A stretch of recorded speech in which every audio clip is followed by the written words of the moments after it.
bị nhốt ngoài cửa lúc nửa đêm khi vứt rác. Tôi gõ cửa. Thân chào cả nhà, không nên xem chùa đâu đó. Nhớ đăng ký, like, comment để ủng hộ team nha. Để bên trong mở cửa nhưng nửa tiếng trôi qua cũng không có phản ứng. Tôi một cước đá lên, đều chết cả rồi ao. Thật là vô dụng. Chỉ biết nhìn lén tôi tắm đúng không? Cánh cửa mở ra, tôi rất hữu dụng đó. Và tôi không nhìn trộm.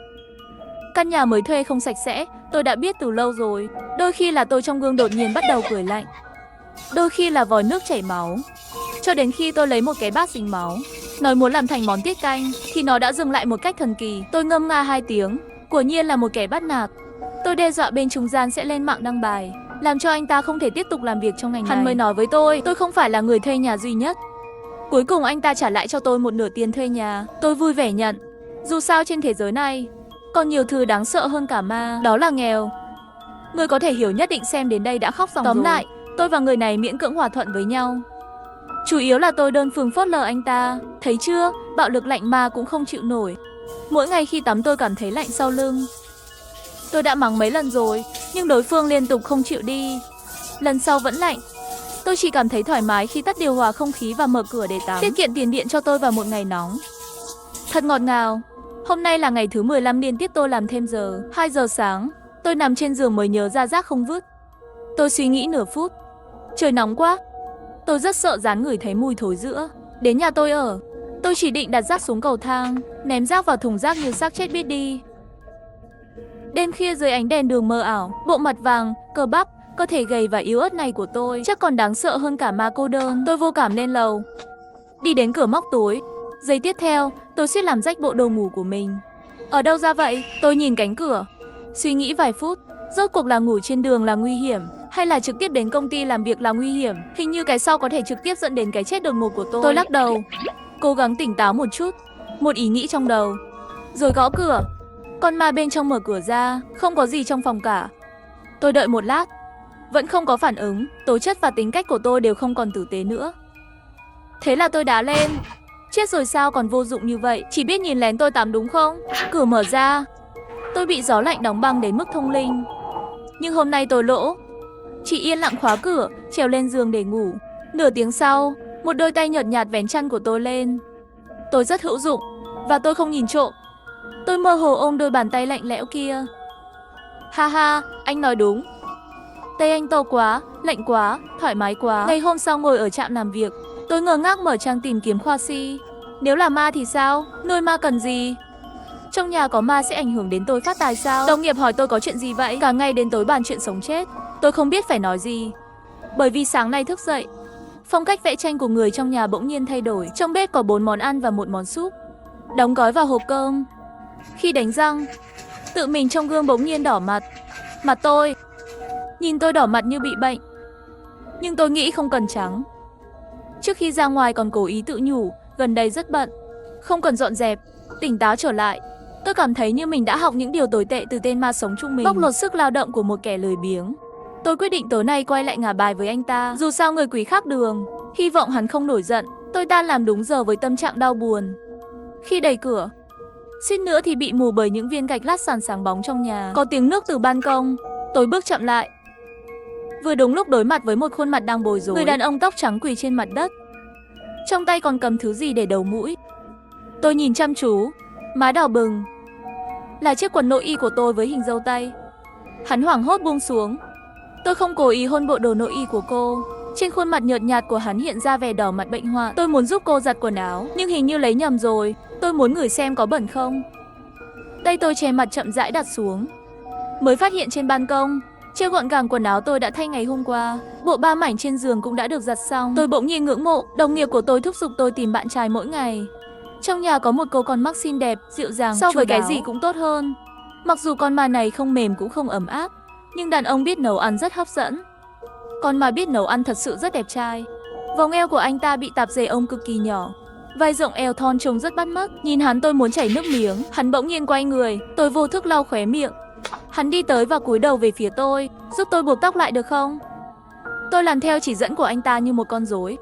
Giữa chừng còn bởi vì cảm giác ở tay của tóc quá mượt mà, phải mất một chút công sức mới buộc được. Tôi muốn nói chuyện vô số lần trong bữa ăn, nhưng mỗi lần ngẩng đầu lên, tôi thấy anh ta nhìn chằm chằm vào môi tôi. Làm ma cũng thật đáng thương. Hương vị ngon như vậy đều không nếm được. Tôi thông cảm, cảm thán một câu. Hắn lại không biết vì sao nghe xong liền cười mấy tiếng. Hoắc Nghênh Quang, tên tôi là Hoắc Nghênh Quang. Đột nhiên báo cáo tên tuổi, làm tôi hơi bối rối. Thế là cũng tự giới thiệu, tôi Lên Lê Thu. Vốn là tôi có chút ngại khi ăn đồ ăn miễn phí. Tôi định tự rửa chén, nhưng bị anh ta đẩy ra ngoài. Cô đi tắm trước đi, tôi sẽ làm những việc này. Tôi muốn đi vào phòng tắm. Nhìn thấy bên trong đồ ngủ và hương liệu đều đã sẵn sàng, bỗng nhiên nhớ ra cái gì, tôi thò đầu ra ngoài. Đừng nhìn trộm tôi tắm nữa. Hắn sửng sốt, tai đỏ hết cả lên. Tôi không để ý mà đóng cửa lại, giả vờ như chết rồi, sau đó ồn ào như thường lệ. 5 phút sau, cổ bị gió lạnh thổi mạnh. Tôi hơi tức giận. Hoắc Nghênh Quang, đừng nghịch nữa. Trong lòng mỉa mai, hắn trông giống người, trong xương vẫn là biến thái, nhưng gió lạnh vẫn cứ thổi. Tôi quay người chuẩn bị tiếp tục mắng hắn. Đột nhiên một khuôn mặt dữ tợn trên tường. Tôi hét lên, không kịp mặc quần áo thì xông ra ngoài. Hoắc Nghênh Quang nghe thấy tiếng động đi tới. Tôi nhảy thẳng vào anh ta.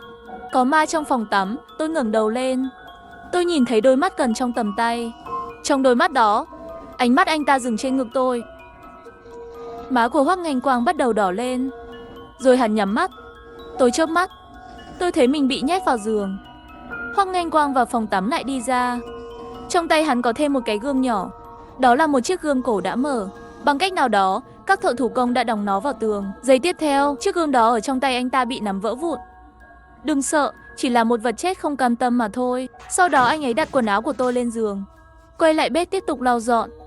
Tôi mặc quần áo vào, có lại cảm giác người lười biếng thiên hạ có một cô con dâu chăm chỉ ngoan ngoãn. Anh ấy rửa xong bát đũa, lại giục tôi cất điện thoại đi ngủ. Sau đó thân thể của hắn từ từ trong suốt. Tôi vô thức nắm lấy cánh tay anh ta. Nói xong tôi có chút hối hận. Điều này quá mơ hồ. Tôi nghĩ trước đây không nhìn thấy cũng được. Bây giờ lại biết người ta là quỷ lớn như vậy. Giặt quần áo, nấu ăn, dọn dẹp trong nhà. Kết quả khi tôi đi ngủ thì anh ta lại biến mất. Cũng hơi tệ quá rồi. Và khi tôi nghĩ đến việc nhắm mắt lại, hắn có thể đang nhìn chằm chằm vào tôi không ngủ được. Hắn im lặng vài giây, làm tôi hơi khó chịu. Tôi nhanh chóng giải thích, ý tôi là anh ngủ bên kia, tôi ngủ bên này, không phải là muốn ngủ với anh. Đột nhiên giữa phòng có thêm một cái giường. Hoắc Nghênh Quang nằm lên. Hắn khẽ cười một tiếng chúc ngủ ngon. Mặt tôi đỏ lên, đưa tay ra và tắt đèn. Tôi và Hoắc Nghênh Quang không hiểu sao lại trở thành sống chung. Trước cuộc họp hàng tuần tôi ngân nga cả. Đồng nghiệp ngần ngại lên tiếng, gần đây cậu có gặp chuyện gì không? Sắc mặt cậu có gì đó không ổn. Tim tôi đập thình thịch, nghĩ rằng Hoắc Nghênh Quang sẽ không lén hút dương khí của tôi đấy chứ. Vội vàng lấy điện thoại ra mở camera trước. Suýt bị chính mình xấu xí dạng. Có phải cậu đã bí mật có bạn trai rồi không? Cậu đã liên tục mang cơm nửa tháng rồi. Nấu cơm cũng không giống trước nhìn thấy là ghê tởm. Quan trọng nhất là lâu rồi cậu không mắng lão Hoài kia rồi. Cô ấy vừa nói chuyện vừa chăm chỉ làm việc. Hơn nữa khi nãy cậu còn vừa làm PT vừa hát. Tôi lắc đầu. Cô ta nhìn tôi với vẻ nghi ngờ. Tôi chỉ có thể nói nhảm là bạn căn phòng của tôi rất tốt. Cô ấy nấu ăn rất ngon, người lại nhiệt tình, mỗi ngày đều tiện tay làm cho tôi một phần như vậy. Cô ấy nghe thấy vậy, bèn rời đi một cách chán nản. Tôi xa mặt, tâm tình muốn làm gì đó cảm ơn Hoắc Nghênh Quang.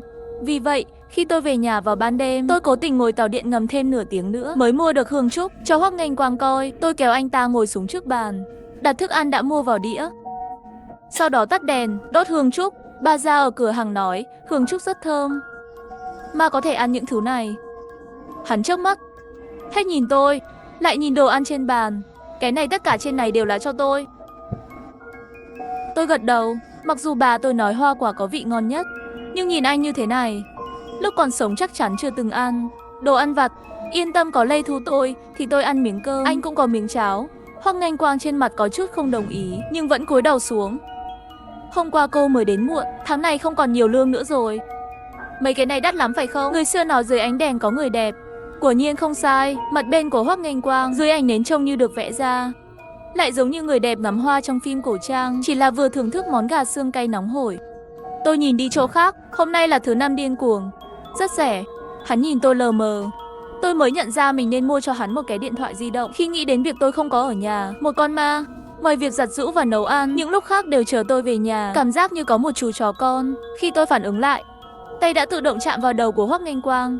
Đối diện ánh mắt nghi ngờ của hắn, tôi mới rụt tay lại, rồi nói, hương vị thế nào? Hắn vội vàng gật đầu, hơi cay. Anh ta đến gần tôi và lè lưỡi, đôi mắt đỏ lên như có một lớp sương. Là một con ma không ăn được cay. Tôi vội vàng rót một cốc nước đưa qua. Hắn nhìn tôi vô tội. Tôi mới phát hiện ra anh ta không uống được. Nhìn thấy hắn bị cay ngồi xổm trên mặt đất, Mắt tôi nhắm nghiền, tự rót cho mình một ly nước, sau đó kéo sau đầu anh ta lạnh lên. Trong miệng Hoắc Nghênh Quang rất lạnh. Cả người tôi đều run rẩy, nhưng anh ta giữa tô lại không buông tôi ra, môi và lưỡi. Có người không chuyện tâm, một nửa lượng nước chảy ra từ môi. Tôi liếc mắt nhìn Hoắc Nghênh Quang, thấy nụ cười trong mắt hắn. Tôi hơi khó thở, chống vào lưỡi hắn muốn rút lui. Hơi may mắn vì anh ấy không giữ lại.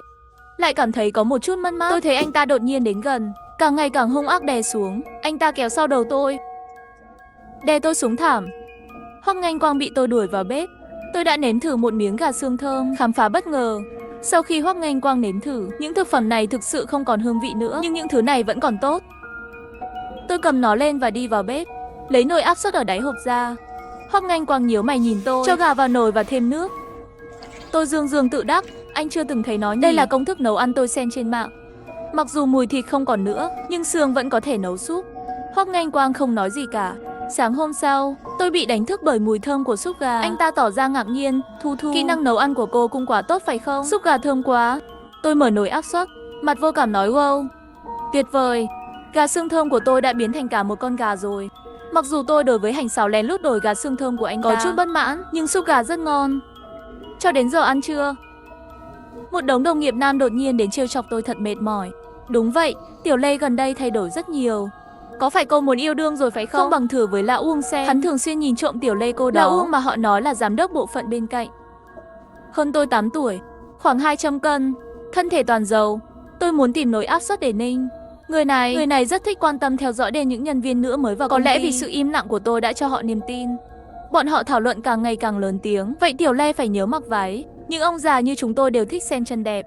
Ha ha, đúng vậy. Hơn nữa, Tiểu Lê có thể đến công ty sớm hơn, nấu nước pha trà, dọn dẹp vệ sinh, đổ rác. Đây mới là có dáng vẻ của một cô gái không. Nếu không phải không nỡ súp gà, cái bát trong tay tôi đã được đặt lên đầu họ rồi. Tôi vừa uống xong miếng súp cuối cùng và chuẩn bị mắng người khác. Uông tổng trong miệng bọn họ đi tới. Tôi nhìn thấy khuôn mặt của anh ta và hơi. Xin nữa thì nôn. Tôi thu dọn hộp cơm và nhanh chóng rời đi. Ra ngoài cửa còn nghe thấy họ đang trêu chọc. Tiểu Lệ xấu hổ. Tôi đảo mắt, cảm thấy có thể phải tìm một công ty khác sớm hơn. Kể từ khi tổng giám đốc Dương trước đó chuyển đi, bầu không khí càng ngày càng tệ. Nơi này không thể ở lại một ngày. Kết thúc một ngày làm việc, tôi rời công ty với vẻ mặt đờ đẫn. Chưa đến lối vào tàu điện ngầm, tôi nghe có người gọi tên tôi. Tôi quay đầu lại thì thấy giám đốc Uông mở cửa xe.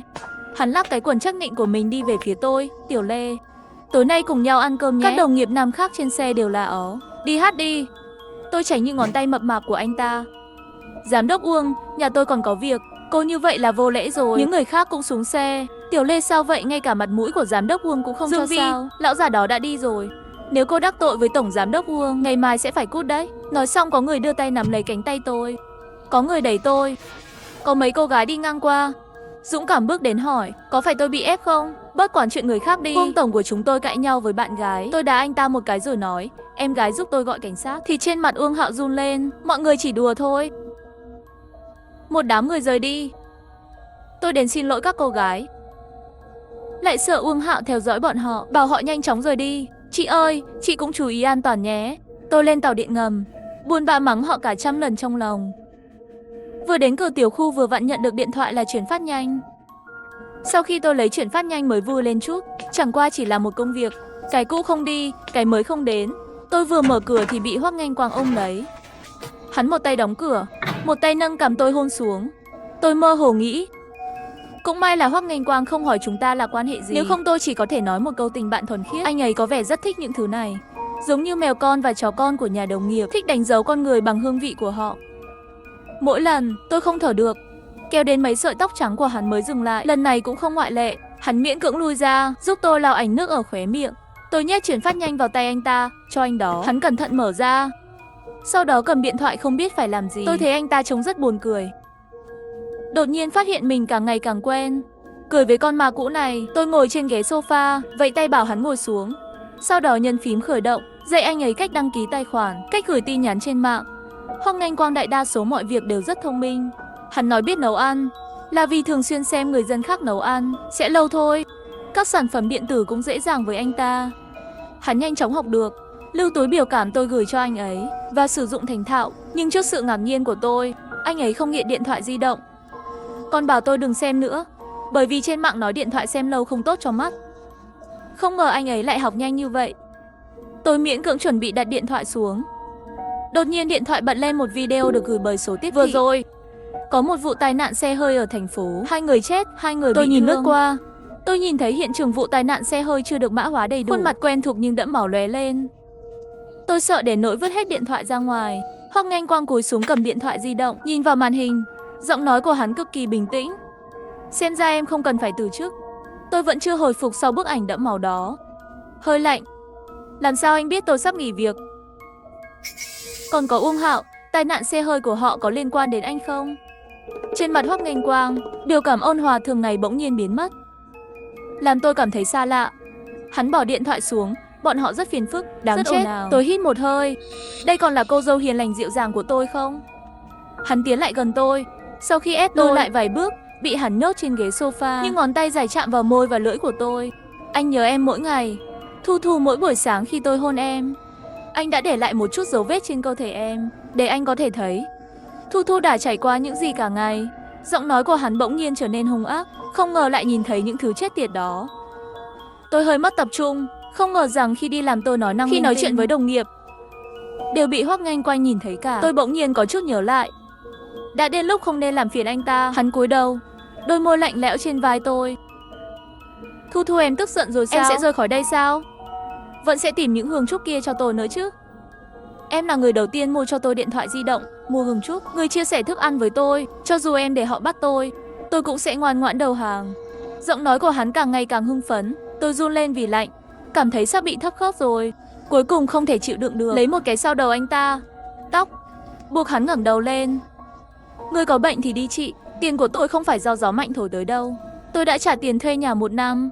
Tôi sẽ không di chuyển khi bầu trời sụp đổ. Tôi đẩy anh ta ra, còn vì anh mà trốn. Anh nghĩ anh là ai? Tôi đi vào bếp. Hoắc Nghênh Quang sửng sốt thật lâu, bỗng nhiên bật cười. Tôi biết em không nỡ mà. Tôi suýt nghẹn ngào, trong lòng mắng một câu. Mạch não của bệnh thần kinh không giống nhau. Sau chuyện này, hắn hoàn toàn không giả vờ nữa. Tôi quyết định dạy cho anh ta một bài học. Thế là hoàn toàn phớt lờ sự tồn tại của hắn. Tắm xong tôi sẽ nằm trên ghế sofa chơi điện thoại di động. Anh ấy thì thầm khuyên tôi nên nghỉ ngơi sớm. Tôi nằm lấy điện thoại và lật người lại.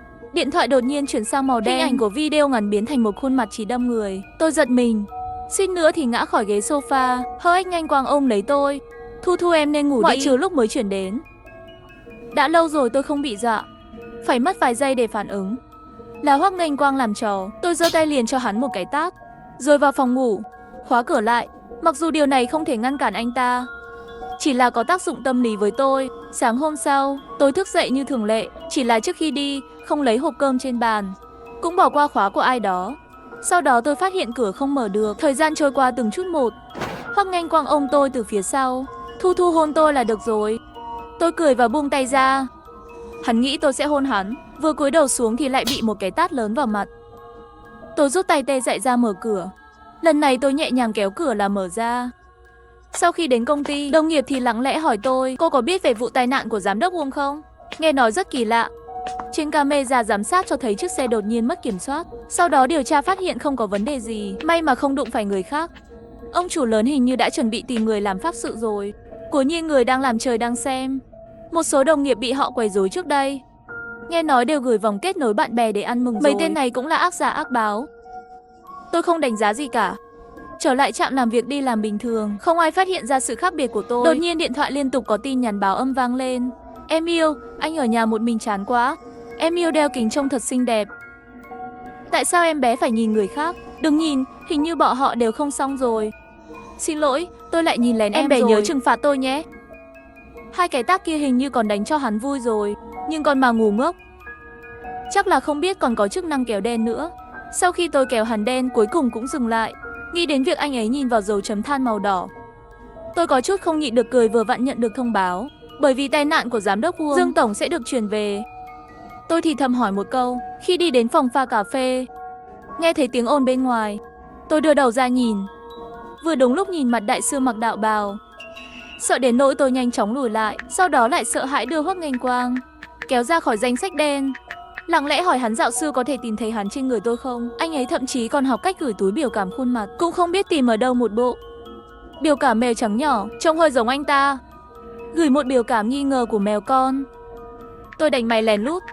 Ví dụ như ngửi thấy mùi của tôi. Trong tiểu thuyết đều viết như này. Đại sư nhìn một cái là có thể nhìn thấy người này ấn đường chuyển sang màu đen. Có ma trong nhà. Anh ấy gửi một biểu cảm nhẹ nhàng, em yêu rất trắng. Sau đó gửi một bức ảnh tôi đang ngủ. Tối qua quả nhiên anh ta lại lèn vào phòng ngủ. Còn chụp đén tôi nữa. Tôi chỉ muốn giúp em đắp chăn. Sau đó em nói tay tôi rất lạnh. Ông tôi không buông. Tôi đảo mắt. Bây giờ thời tiết gì mà anh đắp chăn cho tôi vào nửa đêm?